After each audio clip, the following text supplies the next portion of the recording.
Welcome to south city PCMB. तो इसके पहले के वीडियो में आप लोगों ने देखा होगा रिप्रोडक्टिव सिस्टम, जिसमें हम लोग ने मेल रिप्रोडक्टिव सिस्टम देखा था। ठीक है, आज हम देखेंगे फीमेल रिप्रोडक्टिव सिस्टम, पूरा स्ट्रक्चर और थोड़ी कुछ फंक्शंस भी इसमें हम देख लेंगे। तो ये आज हम देख रहे हैं फीमेल रिप्रोडक्टिव सिस्टम। ठीक है, तो ये हमारा पूरा रिप्रोडक्टिव स्ट्रक्चर है, किसका? फीमेल का रिप्रोडक्टिव सिस्टम है। ठीक है, सिस्टम में मैंने कहा था ना, जो एसेसरी पार्ट्स होते हैं वो भी आते हैं और जो फॉर्मेशन करते हैं, जो मेन पार्ट होता है वो भी आता है। तो इसमें से कौन सा पार्ट है जो कि गैमीट्स का फॉर्मेशन कर रहा है और कौन सा उस गैमीट को ट्रांसफर कर रहा है या उनमें हेल्प करता है, तो अभी हम इसमें भी देखेंगे पूरा। जैसे उसमें हमने देखा था मेन होते हैं कुछ और कुछ एसेसरी होते हैं। ठीक है, कुछ मेन होते हैं और कुछ एसेसरी होते हैं। ठीक है, आज हम देखते हैं, सबसे पहले हम स्ट्रक्चर देख लेते हैं।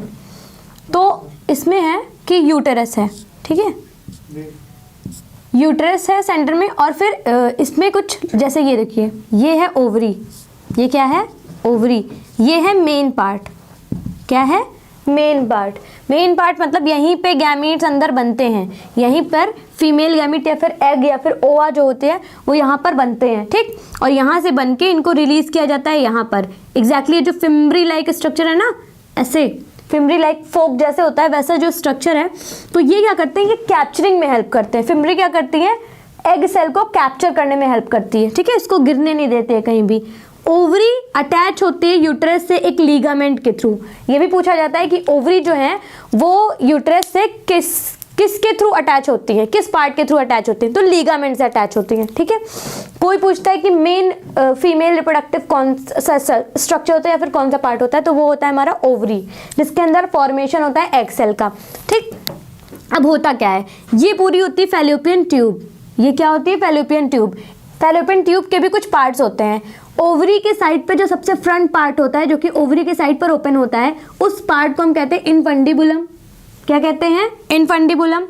जो मिडिल पार्ट होता है फैलोपियन ट्यूब का, उसको बोलते हैं एम्पुला, और जो लास्ट पार्ट जो कि यूट्रस में जाकर के ओपन होता है उसको बोलते हैं स्थमस। ठीक है, इन तीनों को हम बोलते हैं फैलोपियन ट्यूब। ये पूरी जो स्ट्रक्चर इसको हम कहते हैं फैलोपियन ट्यूब। बात समझ आ गई? अब देखिए, ये है पूरा अंदर स्ट्रक्चर यूट्रस का, और यूट्रस की ये लाइनिंग है, यानी कि यूट्रस की लेयर होती हैं। तो यूट्रस की 3 लेयर होती हैं। सबसे बाहर की लेयर को बोलते हैं पेरीमेट्रियम। सबसे बाहर की लेयर को बोलते हैं पेरीमेट्रियम। जो बीच की लेयर होती है, मिडिल लेयर, उसको बोलते हैं मीजोमेट्रियम। और जो इनर साइड की लेयर होती हैं उनको बोलते हैं इंडोमेट्रियम। इन सब का अलग अलग रोल होता है। ठीक है, इन सब का अलग अलग रोल होता है। अभी बताते हैं इसमें क्या, किस में हेल्प करती हैं।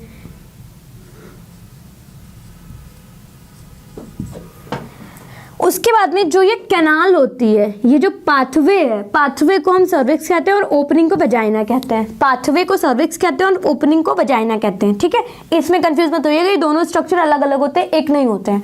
ठीक है, ये पूरा हमारा स्ट्रक्चर हो गया। अब देखते हैं इसमें मेन कौन सा और एसेसरी पार्ट्स कौन से हैं। तो मेन तो यही होगा, क्योंकि फॉर्मेशन तो गैमीट्स का इसी में होता है। ये गैमीट यहाँ से रिलीज होता है इसके साथ, और यहाँ से ट्रैवल करते हुए, ठीक है, यहाँ पे सिलिएटेड एपिथेलियम टिश्यूज होते हैं।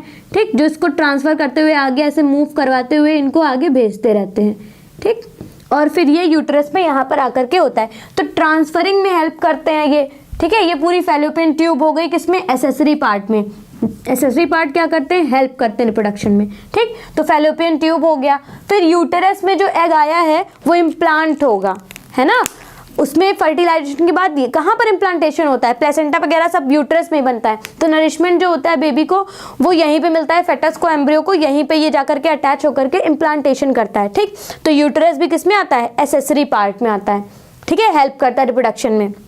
उसके बाद में सर्विक्स और वेजाइना भी आते हैं। क्यों?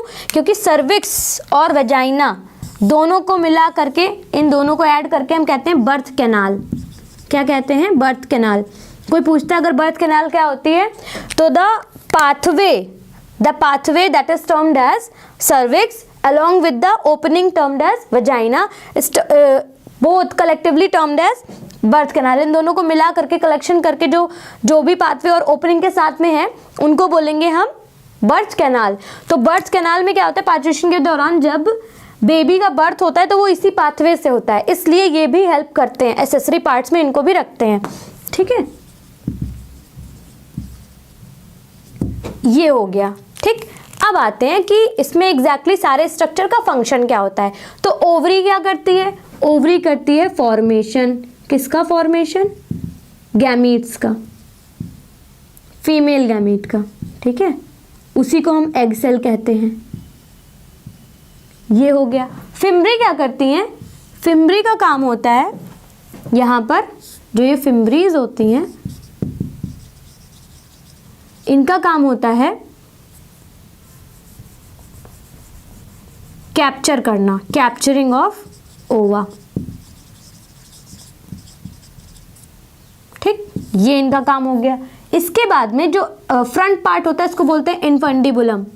तो इनफंडिबुलम, उसके बाद में जो ampulla isthmus junction, ampulla isthmus होते हैं, ये सब मिला करके बेसिकली क्या काम करते हैं, ट्रांसफर करने का, ओवा को, एग सेल को आगे ट्रांसफर करते हैं यूट्रस में। दूसरी बात, एक बात और समझ लीजिए कि फर्टिलाइजेशन, ये भी पूछा जाता है कि फर्टिलाइजेशन कहाँ पर होता है, ह्यूमंस में जो फर्टिलाइजेशन होता है वो कहाँ होता है। तो ह्यूमन में फर्टिलाइजेशन की एक पर्टिकुलर जगह है जहाँ के अलावा फर्टिलाइजेशन और कहीं नहीं होगा, वो होता है एम्पुला स्थमस जंक्शन। वो क्या होता है, एम्पुला स्थमस जंक्शन होता है। यानी कि जैसे ही एग यहाँ पर इस स्थमस और इसके बीच में एक जंक्शन होगा, ठीक है, वहां पर आएगा, वहीं पे इसका फर्टिलाइजेशन हो सकता है। मतलब यहीं पे जाइगोट बनेगा तब तो ठीक है, आगे मूव कर गया तो फर्टिलाइजेशन नहीं होगा। फिर ये क्या होगा, एग सेल यहाँ पर आकर के चिपक के और फिर बाहर डिग्रेड, यानी कि लाइनिंग डिग्रेड हो जाएंगी। ठीक, फर्टिलाइजेशन की एक जो जंक्शन है, एक जो पॉइंट है, वो कहाँ पर है, एम्पुला स्थमस जंक्शन ही है, और कहीं पे फर्टिलाइजेशन नहीं हो सकता। तो ये पॉइंट आपको याद रखना है। ठीक है, आगे ये आएगा। अब दो बातें हो सकती हैं, अगर यहाँ पे फर्टिलाइजेशन हो गया मतलब जाइगोट बन गया, तो जाइगोट आकर के यहाँ पर इम्प्लांटेशन करेगा, इसके ऊपर एक लेयरिंग हो जाएगी। ठीक है, और ये कोरियोनिक, उसमें जो भी लेयरिंग होती है वो इससे साथ में कोरियोनिक विलाई बना करके इंटरमिंगल्ड हो जाएंगे। ठीक, और यहाँ पर इम्प्लांटेशन शुरू हो जाएगा। इन द केस कि यहाँ पर फर्टिलाइजेशन नहीं हुआ, तो जब फर्टिलाइजेशन नहीं होता है तब क्या होता है, तब ये जो एग है ये नॉर्मली हैप्लॉइड एग, बिना किसी फर्टिलाइजेशन, यानी कि ओवा जाइगोट नहीं आएगा, ये सिंगल एग आएगा। और एग क्या होगा, जब यहाँ पर एग आ जाएगा उसके बाद में, क्योंकि इसका फर्टिलाइजेशन नहीं हुआ है, तो ये इंडोमेट्रियम को साथ ले करके बाहर डिग्रेड हो जाएगा, है ना, इंडोमेट्रियम को साथ लेकर के बाहर डिग्रेड हो जाएगा। ये पूरा हो गया इधर का स्ट्रक्चर। अब आते हैं इसकी लेयर का क्या काम होता है। तो पेरीमेट्रियम जो आउटर लेयर होती है ये सिर्फ प्रोटेक्शन का काम करती है, ये बाहर से क्या करती हैं, यूट्रस को प्रोटेक्शन देती हैं। मीजोमेट्रियम क्या होती है, इसमें स्मूथ मसल्स होती हैं। ठीक है, मीजोमेट्रियम में स्मूथ मसल्स होती हैं, जो कि जब कॉन्ट्रैक्शन होता है ना, जब पार्चुरेशन के दौरान जो स्ट्रॉन्ग कॉन्ट्रैक्शन होता है लेबर पेन के दौरान, तो वो यही मसल्स, स्मूथ मसल्स ही कॉन्ट्रैक्ट करती हैं। जो यूट्रस की ये मसल्स होती हैं, यही कॉन्ट्रैक्शन बहुत तेज तेज से, रिदमिक कॉन्ट्रैक्शन जिसको बोलते हैं, वो इस मसल्स में होता है, मीजोमेट्रियम की लेयर में होता है।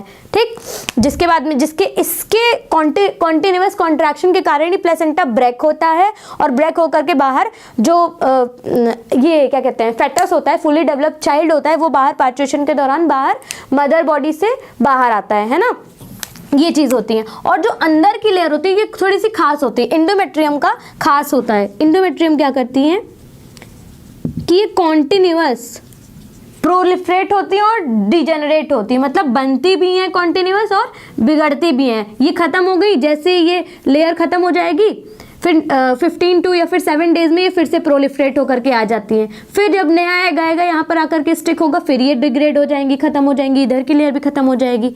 ठीक है, मतलब डीजेनरेट होती हैं और फिर 7 to 10 डेज में ये फिर से प्रोलिफरेट हो जाती हैं। ठीक है, फिर ये डीजेनरेट होती है, फिर प्रोलिफरेट हो जाती है। तो ये पूछा जाता है कि किसमें, किस लेयर में प्रोलिफरेशन होता है और डीजेनरेशन होता है, तो वो सिर्फ इंडोमेट्रियम की लाइनिंग में होता है। वो मेसोमेट्रियम की लाइनिंग में कोई डिस्टर्बेंस नहीं आता, मेसोमेट्रियम की लाइनिंग वैसे ही रहती है, बाहर की पेरीमेट्रियम में भी कोई डिस्टर्बेंस नहीं आती है। बनती बिगड़ती सिर्फ ये इंडोमेट्रियम की लाइनिंग ही है। पूछा जाता है कि एग सेल के साथ में डिजेनरेशन या फिर डिग्रेड कौन सी लेयर होती है, तो इंडोमेट्रियम की लाइनिंग ही होती है। ठीक, बात समझ आ गई। ये पूरा था आपका स्ट्रक्चर और जितना भी फंक्शन था मैंने बता दिया। हाँ, ये भी याद रखिएगा कि ओवरी से यूटेरस का अटैचमेंट जो होता है लिगामेंट के थ्रू होता है। किसके थ्रू होता है? लिगामेंट के थ्रू। ये पूरा स्ट्रक्चर आपका था, ठीक है। बाकी का हम नेक्स्ट वीडियो में देखेंगे। अभी आपका जो था ये फीमेल रिप्रोडक्टिव सिस्टम पूरा structure along with few functions हमने कंप्लीट कर दिया। तो थैंक यू सो मच। अगर वीडियो पसंद आया हो तो like share and subscribe us. Next video में हम अच्छे नेक्स्ट टॉपिक को लेकर के आएंगे। Thank you so much.